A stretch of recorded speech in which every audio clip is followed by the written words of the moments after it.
Take me, I don't have to. All right. Open the door for me. Y que hay... Ah, pero ven acá, bro. Sométalo. I don't have the documentation. No paper, no paper. No te lleves eso. No paper, take me. Bueno, pues tiene que mostrar su documento.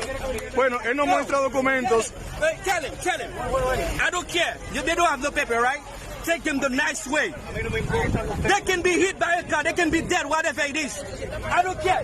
I'm not against you. I know what they don't have no paper, yes. But take them the nice way. You don't treat people like that.